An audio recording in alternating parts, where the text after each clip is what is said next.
Yirat Shamayim is that think of Hashem in a way that he's standing there and waiting to punish you for everything you do wrong. And that's considered Yirat Shamayim. You're always nervous that if I do something wrong, God's going to punish me. That's a very low level of Yirat Shamayim. And for a person to think to himself that I'm not going to do anything wrong because I don't want God to punish me, that's a very beginner's low level type of fear of Hashem. Right? Because building a relationship with Hashem is above that. The person has to understand that HaKadosh Baruch Hu is not there to punish us. HaKadosh Baruch Hu loves us, the creator of the world, because he wants to do good for us. Right? But a person needs to acquire Yirat Shamayim. Yirat Shamayim means that a person is constantly aware that he's in front of Hashem's presence. Hashem is always there, and you're standing in front of Hashem at all times. And because of your awareness of that you're standing in front of the presence of Hashem, automatically gives you a certain sense of awe. There's a difference between being scared and having awe. Awe means like you have a child, right? The child comes around the father, there's a certain sense of awe, right? Not scared his father's going to hit him, right? There's a certain sense of awe. He understands that he's standing in front of his father, right? How does a person acquire that? One, a person needs to contemplate that HaKadosh Baruch Hu is everywhere. A person has to know. So if a person doesn't understand this, he can't possibly have Yirat Shamayim. A person has to know that Hashem is everywhere. Right? We look at the world as wow, the world, it's a big place, a lot going on. God, how could that be everywhere, right? And HaKadosh Baruch Hu, when He created the world in a sort of like a filtration system. So Hashem's presence in this world passes through different worlds, like different sfirot and olamot, and comes into this world, right, as a divine presence, let's call it. But Hashem is everywhere, at all times. Everywhere at all times, no matter where you are. Hashem is always there. You go to Gan Eden, Hashem is there. You go to Gehinnom, Hashem is there. You hear Hashem is there. Hashem is everywhere. Hashem is controlling the world all the time, everywhere. Right? A person needs to know not only that HaKadosh Baruch Hu watches over everything and everybody, no matter how big it is, no matter how small it is. A person shouldn't think, listen, no, this is too big of a matter for Hashem to be involved, right? Like there's a big war happening. This is too much for Hashem to control everything in the war. They control the war. Not sure, because the Baruch Hu decides every single thing that happens. Nothing can happen without Hashem's permission. Even in something massive like a big war, everything is being finished by rights. Right? Is that before any two countries go to war down here, their angels go up to they go into war in Shamayim, right? And whoever wins in Shamayim is already going to predetermine whoever's going to win here. Right? So it's just whatever war happens over here is just an outcome of the battle that already happened in Shamayim. So sit and watch it play itself out, however it was already pre-decreed, right? And not something that's small. A person shouldn't think, "What, I'm gonna go and buy myself a pair of shoes that's Mina Shamayim." How could you say it's Mina Shamayim? It's nothing, right? Even that's Mina Shamayim, right? Everything you will do in your life is Mina Shamayim. Everything is Bashkacha Pratit. Right? The HaKadosh Baruch Hu watches everything, everywhere, at all times. Small, big, everything alike. There's nothing that's beyond Hashem or nothing that's below Hashem. Right? And that's what Chachamim tell us. Hashem's presence fills the whole entire world, like the Navi says, and the heavens and the earth I fill. That's what Hashem says. Right? Who is like God? He sits above in the lofty, and he brings himself down to the heavens and the earth, everywhere. Right? At all times. We say it every day. Hashem doesn't sleep. Hashem doesn't doze off. Hashem doesn't miss things. You didn't come into this world without Hashem realizing, right? There's nothing in this world that happens, right, by accident. Every single little tiny thing is all within the control of HaKadosh Baruch Hu. Right? And that's our Emunah Pashuta. That's what we as Jews in the Torah believe in and know. That HaKadosh Baruch Hu watches over us, and Hashem sees everything and everybody at all the time, even though it might be beyond our comprehension, because it's beyond our senses, physical. For us to understand something spiritual is way beyond us. Right? You can understand something spiritual, it's hard to understand something like that, it's spiritual. It's beyond our comprehension. Our physical bodies, we understand physical things. Right? We don't understand the concept of no time. Imagine I'll tell you there's the concept of no time. It's a hard thing to fathom because we live in time. Imagine I'll tell you the whole world is filled with sand, and once every 1,000 years an eagle will come and take one grain of sand and take it somewhere. It's like even that's time bound, right? But back in the Baruch Hu, there was no concept of time. Hashem created time, but time only exists in the physical world. But beyond this physical world, there's no concept of time.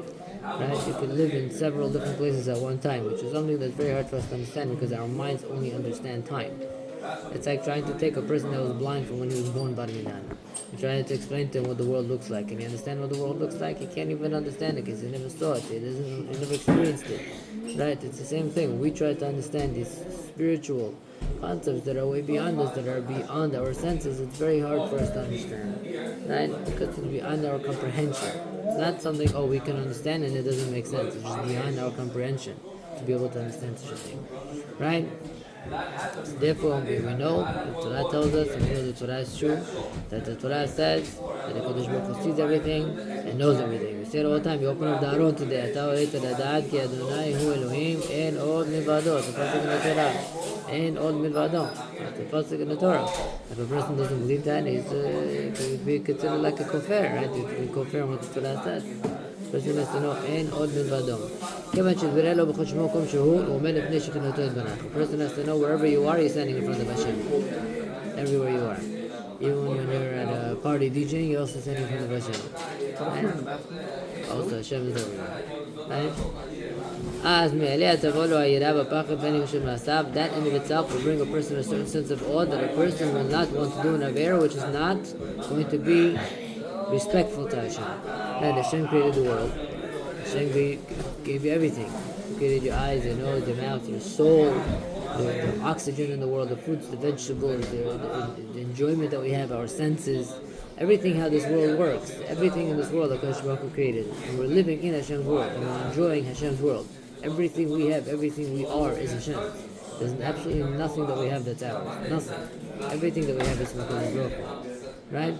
There's nothing in this world that we ever did that HaKadosh Baruch Hu didn't give us. We made an airplane, who gave us all the resources? Hashem.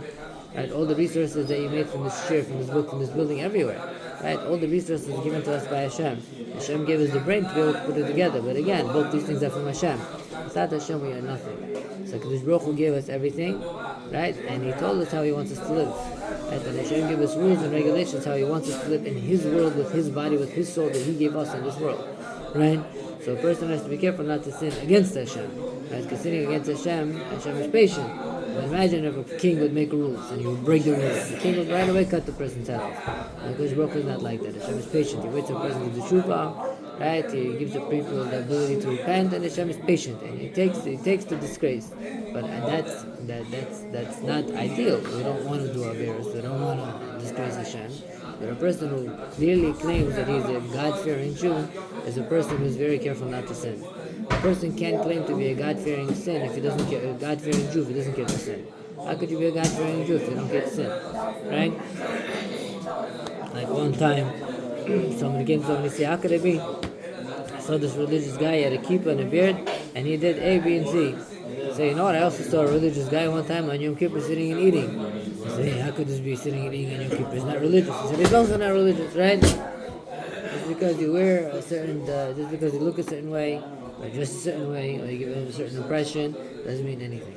The only person that you can actually consider a person that's a God-fearing person, that's considered a religious person. What is religion? Religion is it's not a good word to use. Why? Because at the end of the day, it's not what it is, right? Because Baruch Hu gives us the Torah, and He wants us to follow in the ways of the Torah, to live with Hashem, to connect to Hashem. Hashem gives us something above the regular physical world that people are running after, right? Hashem told us you have a soul, connect to it, learn, do mitzvot, daven, connect to it, elevate yourself above. And when a person connects to that spirituality, when a person connects to that ruchniyut, it's sweeter and nicer and more pleasurable than anything. Right? But the problem is that we don't strive to connect to it. When a person really fears Hashem, if a person is really connected, his fear of Hashem is even more, because he doesn't want to lose that connection. That's real fear of Hashem. Fear of Hashem is that when a person is so connected to Hashem, a person feels the dvekut, a person feels the emunah, feels the bitachon. Right? There were Hasidic Rebbes, they said when they were younger, when Shabbat would come in, they would feel how they received their extra neshama. They would feel how the neshama came into them and all their senses sort of elevated. They would feel that kedusha, they would feel that elevation in spirituality. When a person, the tzaddikim, right, when they would daven at Tfilat Shmona Esrei, the whole air around them would change, would become thin and beautiful like Gan Eden. Right? They would live that Gan Eden in this world. Right? Their senses would be elevated, their feelings would be elevated. their vision would be elevated, their emotions would be elevated. They would be so connected to Hashem that just the whole world around them is very different, right? Imagine that people could feel their neshama coming to their bodies and on Shabbat. People could daven and feel that connection, that dvikut, that ecstatic feeling of connecting to Borei Olam. That HaKadosh Baruch Hu gives to those people that really try. And a person really tries to connect to Hashem and he's very sincere, Hashem will give it to him. But the people that are like this, wibbly wobbly, right? These type of people will never feel any sipuk and mechniut. Right? They can learn Torah today, tomorrow, after tomorrow. There's no connection. Why they don't have that connection? They never really built it properly. They never really developed to serve Hashem properly. But a person that's really serving Hashem and he connects to Hashem, the kedusha of Tara, the ecstatic feeling of living a religious, spiritual, living a spiritual life connected to Hashem is above every pleasure that a person can ever fathom. Right? When a person has that, if you ask him, would you want to eat a nice steak and enjoy yourself a good party? Or do you want to go daven in a good minyan and have a good shacharit somewhere? You go run to the minyan. Why? The connection to HaKadosh Baruch Hu, that ecstatic feeling of being connected to Hashem is above everything. But you have to be able, right? So when a person has that, it's a certain fear of Hashem that he doesn't want to lose that relationship. So therefore he's very careful. That's Yirat Shamayim. Yirat Shamayim is that you have that connection with Hashem and you don't want to lose it. Because you know that sin is going to disconnect you. You know that sin is going to bring that darkness on your soul that's going to disconnect you from the light of Hashem. You know that sin is going to be the one that's going to bring that darkness into the world and it's going to create that barrier between you and Hashem. Every sin creates that barrier between us and Hashem. Right? But a person that fears Hashem, he's more careful. When a person knows that Hashem sees him, Hashem hears him, everything that a person does gets written down, because His Baruch Hu watches on every single little thing and knows every single little thing, then a person will be much more careful to be fearful of Hashem. However, this is something that's very hard to fathom, right? Because it's beyond our intellect, but if we're constantly contemplating, right? You come outside, you ask yourself, right? Who created the sun? Hashem created the sun. Who created the moon? Hashem created the moon. You're constantly reminding yourself that Hashem created the whole entire world. When you constantly remind yourself, it absorbs into you, right? It absorbs into you. It becomes more normal, right? It becomes more normal. That's how you start attaching.